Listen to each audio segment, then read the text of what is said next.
What's the word? So I was playing Black Flag recently and remembered pirates actually existed. And it's not just only present in some shit shonen about a rubber boy in a Disney movie about a crust bucket. So it made me ponder yet another One Piece question. I promise I make other videos. This will be the last One Piece video I make for a while. Well, unless someone in the comment section says otherwise. Wink wink. If we applied One Piece bounties to real life pirates, what would the bounties be? Now, to accurately do this, we have to take into account the notoriety of the pirates and how feared they were at their time in the Golden Age of Piracy. We also have to take into account the crimes they have committed, the amount of treasure they accumulated, historical accounts and facts, and their actual bounties if it's applicable. So since there are plenty of pirates and privateers, what would be considered in One Piece warlords or Shishibukai, I narrowed it down to top 10 pirates I believe would have the highest bounties in increasing order. So without further ado, allons-y. Okay, hold on, let me first do my 10 pulls real quick and see what I get. Alright, a few SRs, a few SSRs. Come on, who's gonna be the first pirate? Alright, first up we have Sir Henry Morgan, Welsh privateer and Lieutenant Governor of Jamaica. A far cry from that fake ass on the rum bottle. Captain Henry Morgan was one of the most popular known captains during the Golden Age of Piracy, but he began actually as a privateer. He began as a raider under the command of Vice Admiral Christopher Mings, attacking port cities in the Caribbean and Central America, commanding one ship under his fleet. He began to make a name for himself after the governor of Jamaica, Sir Thomas Moodiford, gave Morgan a letter of marque or permission to attack Spanish vessels after tensions between the Spanish and English colonies increased. Basically, a green light to fuck shit up. When looking at his track record, he has a very extensive one which is hard to match. He notably oversaw the Port Royal Militia in defense of Jamaica, was given a rank admiral within 5 years of service and a fleet of 10 ships with 500 men, with 2 more ships and 200 more men later joining from Tortuga or Haiti, commanding one of the biggest band of privateers in the Caribbean at the time. Led an invasion on the island of Curacao, successfully seized central Cuban city Puerto del Príncipe or present-day Camagüey, took the third strongest port city of Portobello in Panama after seizing 3 castles and successfully ransomed and plundered the city for 100,000 euros after successfully fending off a counterattack of an army of 800 Spanish troops. Successfully took Maracaibo and Gibraltar, 2 Venezuelan provinces, after spending 3 weeks sacking the cities and defeating the Spanish Armada and their flagship Magdalene with a fire ship. Decisively took Panama City after losing 15 privateers to the Spanish's 500 men, and later became deputy of Jamaica and was in charge of all naval affairs including dealing with pirates, after being pardoned and appointed as Knights Bachelors after the Treaty of Madrid. This guy literally sounds like a warlord with these accolades, except he went further beyond. Captain Morgan was a serious badass. I don't think he's ever lost a battle. The man was a military genius displayed in his tactics in capturing Portobello and Panama. He even had legendary pirates Edward Collier and Robert Seal under his command, who took out many pirates and ships themselves. He also plundered so much loot that he became disappointed with the amount of booty of some of the cities he raided. However, he did chicken out of attacking Cartagena and Willemstad, but you could say that was a strategy. He also, well, wasn't a good man. He was overall a pirate and his men did kill innocents and torture, which would potentially increase his bounty. Even the man that ordered his arrest, Charles II, later knighted him. Sounds like some celestial activity.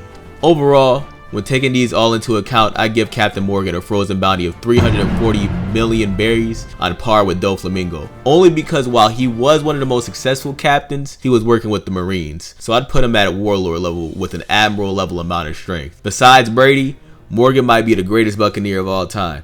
Second to the actual GOAT, him, Wax Hand Morgan.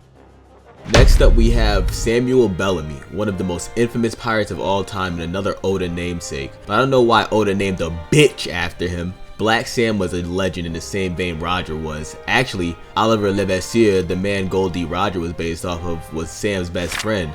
So it would be more appropriate if Whitebeard was named after him. Sam Bellamy has reached the status of folk hero and he's also regarded as the richest pirate of all time with an estimated net worth of $163 million. He's also dubbed the Robin Hood of the Sea, known for his generosity towards his men and those he's captured. Which I don't know, sounds more like Edward Newgate than that bitch Bellamy. Okay, no, we're not doing that tired ass meme again. He began as a young British Navy sailor who left to Florida to seek out a lost Spanish treasure fleet which had recently sunk. He had promised his friends that he would be the captain of the greatest ship the world has ever seen and left with his friend Palsgrave Williams. Well, now, if you live with another fucking named Palsgrave, then you know. You probably finding some treasure. That's a pretty piratey ass name, Paul's Grave. I'm naming my fucking kid that. He then sailed shortly under the flag of Benjamin Hornigold alongside second in command Blackbeard Edward Teach, which would probably make Hornigold into somewhat of a rocks figure, considering he also found the Republic of Pirates in Nassau, which would probably be Pirate Island. The crew later elected Bellamy as captain after a mutiny, voting Hornigold out for his unwillingness to attack English ships. Actually, doesn't really sound like rocks. Black Sam alongside his first mate, Palsgrave, would immediately leave their mark in pirate history. In his short career as a pirate for only 1 year, he managed to capture the largest slave ship, Wida, loaded with slaves, ivory, indigo, and Jesuits bark after only 1 shot. Robbed 50 ships in the Atlantic, handsome as hell, and died at the young age of 28 and solidified as a legend. I'm sorry, but 1 shot, that sounds like some Conqueror's hockey shit. 1 shot. He didn't die from execution though. He unfortunately died from his mast snapping and capsizing his ship, drowning his whole entire crew. To solidify his status as perhaps the greatest pirate of all time, he once made a legendary speech regarding the freedom of pirates in response to a naval officer calling pirates evil. He then stated, "They vilify us, the scoundrels do, when there is only this difference.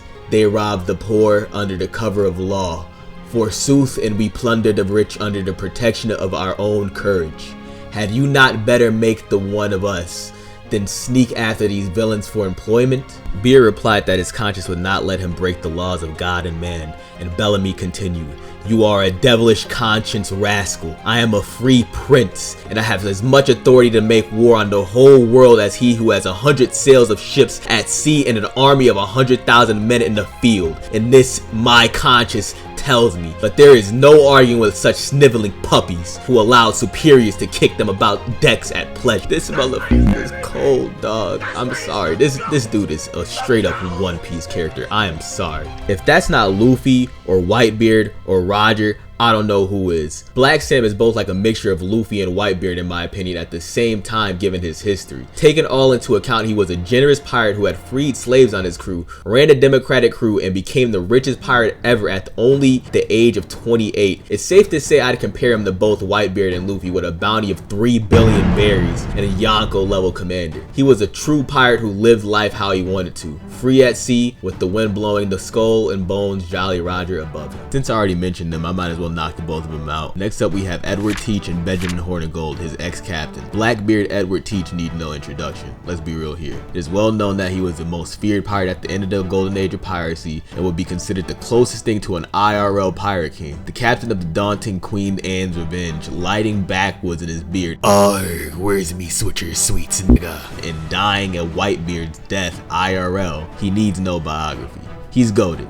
Not trying to glaze, but he's goated. So I'll just throw in some fun facts to top off his legacy. As feared as he was, he actually is recorded to not have killed anyone until his last stand. Usually he was kind to those who surrendered and only used violence as a threat, and when you're rolling in an aquatic Tonka, it's not surprising it never had to come to violence. And plus, he was a Navy busboy beforehand, so he probably got manners. And he was only actually active for 2 years, actually retiring after the first year and returning after he got bored. So when niggas like to complain Luffy is too powerful for only sailing for barely 2 years at sea, it's actually pretty realistic. And you know what? While we're on Blackbeard, pause, I'm going to include a third pirate. Actually a crewmate of Blackbeard and probably the Zoro of this video. I'm talking about Black Caesar. According to tradition, he was an African chieftain of immense size and ample intelligence. He was shanghaied onto a slave ship after a sailor lied to him about showing him goods on his ship. Actually, maybe not too intelligent. After a hurricane wrecked his ship at the Florida Reefs, he used the disaster to his advantage with his newfound freedom. He robbed and hijacked ships, posing as a shipwrecked sailor, and amassed much treasure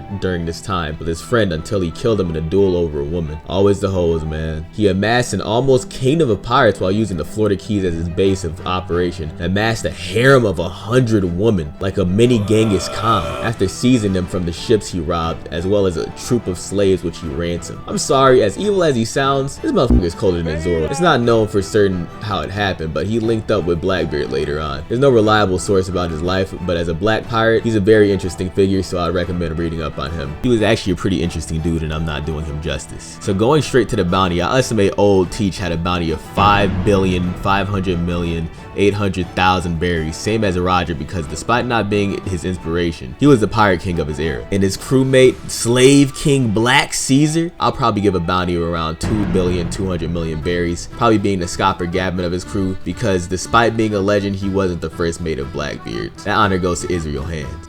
Now we'll be looking at the two kings of the Republic of Pirates, Benjamin Hornigold and Henry Jennings, and its founder, Henry Avery. This is where shit gets interesting, because Henry Avery also goes by Long Ben Pause, was named the King of Pirates during his era for never being arrested or killed in battle as a pirate. Sounds familiar, we all know who we're talking about. He, like many other pirates, started as a Navy sailor, eventually becoming the first mate of the warship Charles II. He was also involved in the transatlantic slave trade shortly after being discharged from the Navy. Damn, I don't like this anymore. He's still cold though, I'm not gonna lie. He then joined in the Spanish expedition and not Inquisition. Nobody expects the Spanish Inquisition. And as usual, the crewmates thought, hey, why don't we just take this shit over, and mutinied and promoted Avery as captain. Avery has such a colored history, I honestly can't do him justice, but his most famous raid was on Grand Mughal's vessels making their pilgrimage to Mecca and successfully plundering 97 million euros worth of treasure. He used his treasure to then buy a pirate stronghold, in which became the infamous Pirate Island, for veteran buccaneers and newcomers still wet behind their ears, located in the south. The two de facto rulers of the island after Henry dipped was Benjamin Hornigold and Henry Jennings, who were bitter rivals like Roger and Rox were. On Benjamin's side, he mentored the then supernovas, as I would call them, Blackbeard, Bellamy, and gentleman pirate Stead Bonnet. Or is it Steed Bonnet? Steed? Don't attack me, all flag means death fans. While on Jennings' side, he mentored Calico Jack and Bonny and Mary Read, all extremely powerful pirates and later quote unquote Yonko of their periods. Even as rivals, however, they still formed the infamous flying gang conglomerate of pirates, which probably and possibly had upwards of 1,000 pirates as active members. This union signified the third and final period of the Golden Age of Piracy. Since Henry was possibly the most successful pirate next to Bellamy while also having a career of 2 years, I think it's appropriate if he had a bounty of 3 billion berries, similar to how Luffy, Law, and Kid all shared the same bounties for similar notoriety in the pirate gang. Hornigold and Jennings I will leave as an unknown, as although possibly the most influential pirates of all time for creating such demons, Hornigold was a pretty mediocre pirate himself, while Jennings, though being more successful in regards to his buccaneering exploits, retired and lived a lofty life after taking up the king's pardon. I think it would be more fun to leave their bounties up for interpretation. So tell me your guys' thoughts. Now it's time for the 2 lady pirates and the man whose flag they sailed under, Anne Bonny, Mary Read, and Calico Jack. Now these 2 were bad bitches, the 2 pirate queens of their era, both feared and respected equally to the most infamous pirates of their era. Anne was an Irish gal known for her fiery temper at an early age. It's recorded that she stabbed a servant girl with a knife over a petty dispute. She got into the game by marrying a poor sailor named James Bonny, and they moved to Nassau for better prospects and ended up living in a Republic of Pirates where Calico Jack rizzed her up and stole Anne from James. Disguised as a man, she sailed with Jack and terrorized the sea together as a couple until she became pregnant and it was evident she wasn't a woman and gave birth in Cuba. Upon her return, she found another woman on the ship named Mary Read, a widowed sailor who was also a seasoned war veteran that took up the black flag after the death of her husband. Mary and Anne kind of hit it off, and it's speculated that were lovers and were getting a little freaky on the ship till Mary revealed that she was actually a woman. Calico didn't like this, thinking Anne was cheating. Actually, this is more like a spicy fanfic than a tale of bloodthirsty pirates. David Jenkins, take notes. These 2 women were both the fiercest and bravest fighters on Jack's crew, usually being the first 2 to participate in a raid, and famously were the only people on board their ship Revenge to defend their ship from the pirate hunter Jonathan Barnett's crew, but eventually the crew surrendered. Mary and Anne were both tried and imprisoned, avoiding execution by pleading to belly or claiming pregnancy, but both succumbed to fever. Truly the Thelma and Louise of their time before Thelma and Louise. In contrast, Calico Jack, their captain, though infamous, saw little success and wasn't a great fighter. However, he had a strong crew as seen with Anne and Mary, and also was a great tactician. He also had successful patrol runs on the coast of Jamaica until eventually being captured and hung in Dead Man's Cay, Jamaica. Anne and Marie were the true stars of the crew. They were comparable to Big Mom and Stussy of the Rox Pirates, but sailed under their mediocre captain, limiting their potential. But their hijinks together with Calico has put them in place of infamy, so I'd estimate they have a bounty of 500 million berries, while their fraudulent ass captain, first namesake, which makes sense by the way because they're both frauds, a bounty of 750 million berries solely because he was their captain. Those are the top 10 pirates I think would have had the highest bounties. However, I have a few honorable mentions for some of the greatest pirates that have ever sailed but couldn't make the list, so let's look at their bounties. William Captain Kidd, who was one of the most famous pirates, was a privateer turned pirate that was infamously executed for sailing in the New World. Come all you young and old, see me die, see me die. Sounds familiar, but he shall return. I'll estimate at 3 billion for reasons. Gentleman pirate Stede Bonnet, perhaps the worst pirate on the list, but still base because even though he was rich, ultimately became a pirate because of his nagging wife. I'll give a bounty of 250 million berries. Edward Lowe, described as the most savage and gruesome pirate of all time, comparable to Kaido for infamously torturing his captives and carrying a small pirate fleet and capturing and burning at least 100 ships. So due to his heinous actions, I'll give him a bounty of 1 billion berries. Finally, Bartholomew Roberts, perhaps the most successful pirate of all time in terms of ship captures at 470. He was definitely Yonko level and not Kuma. My man's going through it right now. Let's give him a break. So I'll give him a bounty of 4.5 billion berries. Hope y'all enjoyed. I had a blast making this video. Let me know your thoughts on what you think their bounty should be or any pirates I missed. Now excuse me, I got some booty to plunder tomorrow. In any case, Godspeed.